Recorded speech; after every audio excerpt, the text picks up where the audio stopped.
Doctor Yunus সাহেব। উনি বাংলাদেশে আরেকজনকে নিয়ে আসছেন যার নাম আশিক চৌধুরী, একজন ব্যাংকার, এই বর্তমান যুগের একজন মেধাবী মানুষ।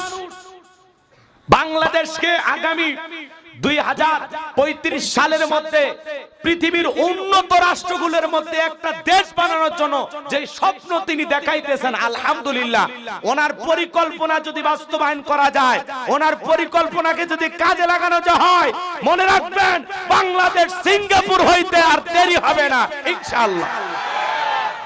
কারণ এই সোনার মানুষগুলো দুর্নীতি করবে না। কথা বলেন, এলে নিয়ে আপনার টেনশন করা লাগবে। কি অবস্থা, কি খারাপ হচ্ছে?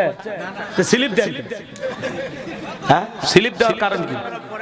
না না না, আপনার স্লিপ দেওয়া লাগবে কি? আপনি ওয়াশ শেষ হয়েছে, আমি মুনাজাত করছি,